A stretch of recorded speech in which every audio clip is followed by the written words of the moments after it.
Alrighty, well, today, I think this is my third or fourth derivation, probably my third derivation of Schrodinger's equation, and I did this third one because I will do more and more until we get it easier and easier to derive.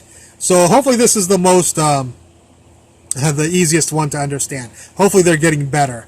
But all three are valuable, I guess. And if they're hard to understand, it makes you stronger. But anyways, this is the easiest, hopefully, one that I think I found. Okay. Or concocted, if you will. So, to create Schrodinger's equation, Schrodinger knew that the particles, Planck had already stated his stuff about that about particles and waves and how they transmorphed into each other as far as concepts for particles. That particles were waves and waves were particles. So what he did was he said the closest thing I have is something, the wave equation, and if maybe the particle wave obeys the wave equation. So here's the wave equation solution. I have a lecture on a wave equation. You can see it to see the solution, how it comes out to be, or look up somebody else's wave equation derivation. But this is the solution to the wave equation. And I'll read it off. We're going to call it psi, Greek letter psi, equals a e to the I omega, parentheses, x divided by v minus t, close parentheses, all in the exponent, of course. V is the velocity of the wave, and this is a one-dimensional wave, of course, with the x, but we'll generalize to 3 dimensions at the end. And omega is the angular frequency of the wave. So we got the velocity of the wave and the angular frequency of the wave. X and t are self-explanatory, and I, of course, is complex I. Okay, what we're going to do first, I did this a little bit out of order, I'm sorry. So we're going to get rid of Mr. Omega and write in 2 pi nu, the frequency. So in here we'll put 2 pi nu. I put 2 pi nu right there. And in for v, we're going to put nu lambda. So right there where there's a v, be careful, that's the letter nu, the Greek letter nu, lambda. So right there I put nu lambda, and right here I put 2 pi nu. So we did step number 1. The next step we'll do is step number 2 is we'll multiply the top and bottom of the exponent by h. The top one we'll bring in, so there's an h here and there's an h here, and the bottom h we'll just leave outside, so it's right there. So that's step number 2, is multiply the exponent by h over h, which is totally legal algebraically speaking. Remember, all of this is in the exponent of the e. The third thing we're going to do is distribute the nu, the frequency, and so we'll bring it inside and distribute it. So when he comes here, he'll cancel, and so there'll be no nu on this island. And when he comes over here, he'll be right there. There'll be h nu t. All right? So after you do step 1, step 2, and step 3, this will turn into that right there. All right? And now it's set up. And a lot of people go, why did you do that? You know, why would somebody do something like this? And we'll see in a while why we do that. Actually, you'll see it right now.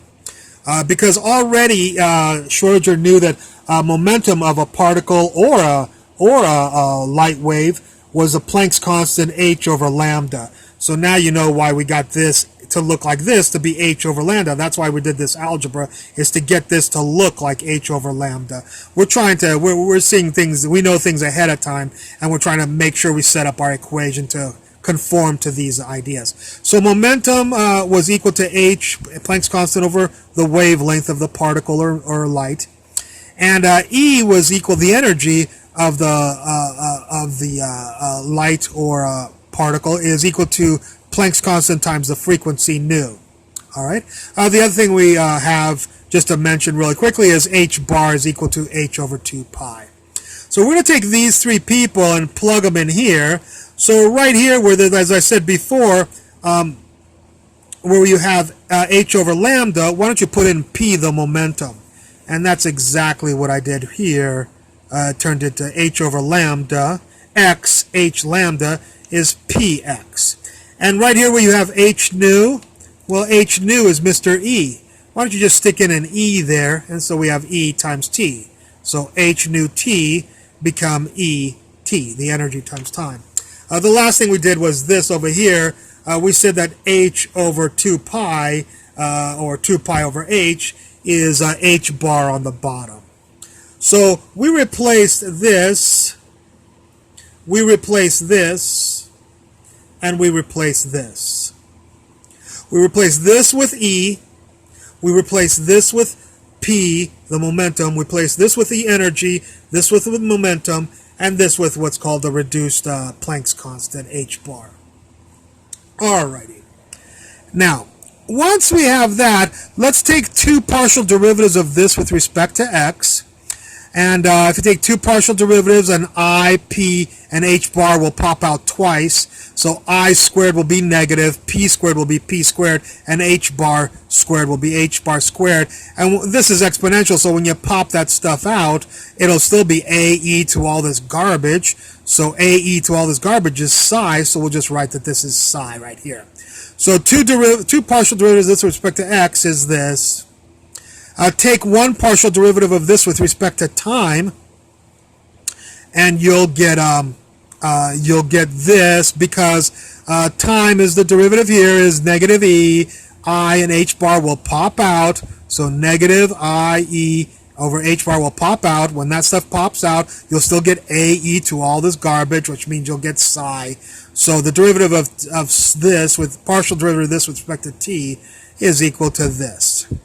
Now, one thing a lot of people ask is, hey, the wave equation has two derivatives with it. It has two derivatives with respect to x, but it also has two derivatives with respect to time. Why don't you take two derivatives with respect to time? Well, we take these derivatives because we know the future, which is that we know what's coming up. It's kind of like we reversed engineered it, so that's how we know to do this. Otherwise, you could take two derivatives, but then you'd see that you'd get stuck and you'd go back and go, oh, I better only take one derivative. So you'll see in just a second why we take only one derivative of time, but we take two derivatives of position, the same way we do with the wave equation, but we don't take the two derivatives of time the way we do with the wave equation because of what's about to happen next. All right.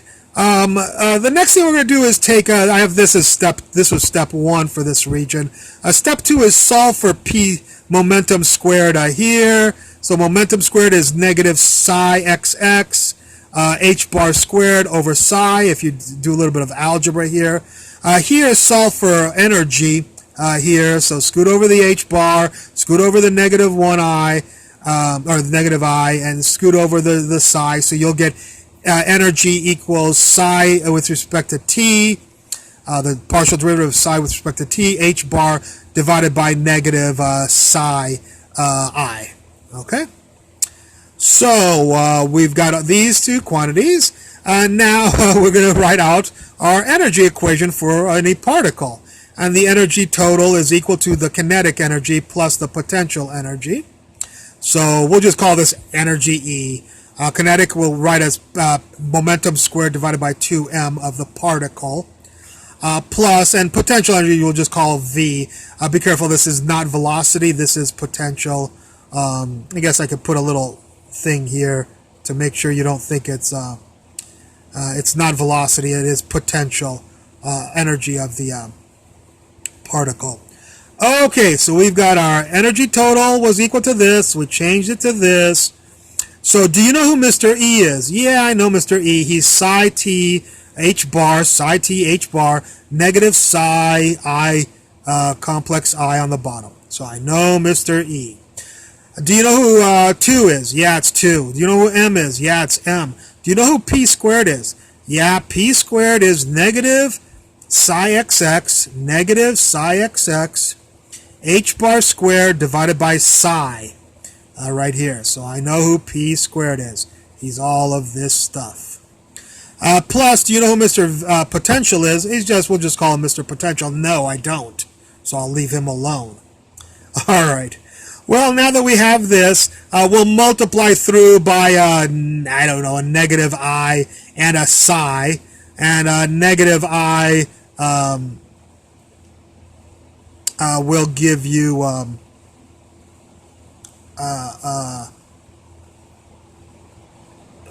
let's see, negative, alright,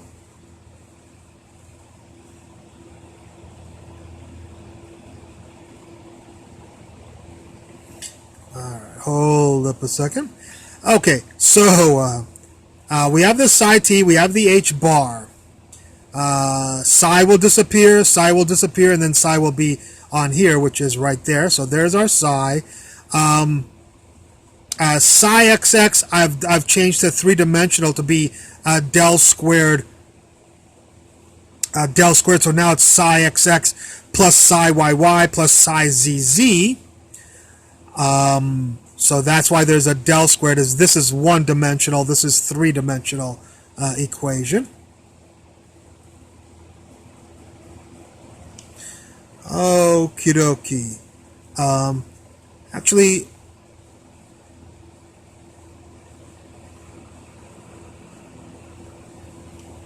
and negative I will give us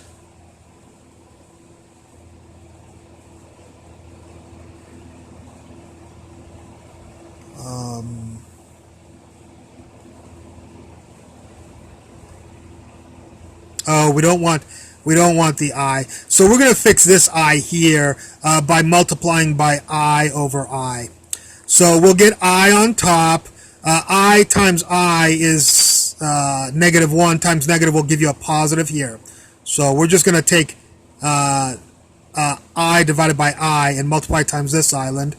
And this will stay just negative. And now we won't. See, if we multiply through by negative I, we'll get an I on the potential function here. So we don't want the I on there. You could multiply through by negative I, but it's not the conventional format of how we write Schrodinger's equation. So instead, we'll just multiply this by I over I, which is legal algebraically, of course.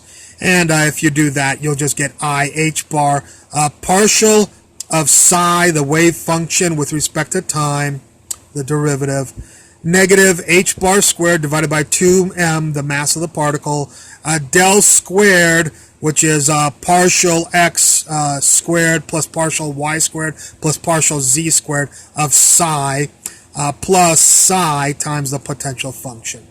All right. Sorry about that little stuttering there. And this is your Schrodinger's equation in 3 dimensions. And if you just want it in 1 dimension, just change this guy back to psi xx, of course. If you want it in 2 dimensions, you can do psi xx plus psi yy. Make sure you put it in parentheses. Okie dokie. There you go. And I hope you enjoyed this lecture. I look forward to any comments at the bottom. Hopefully not too many angry at my delay there. And thank you very much for watching.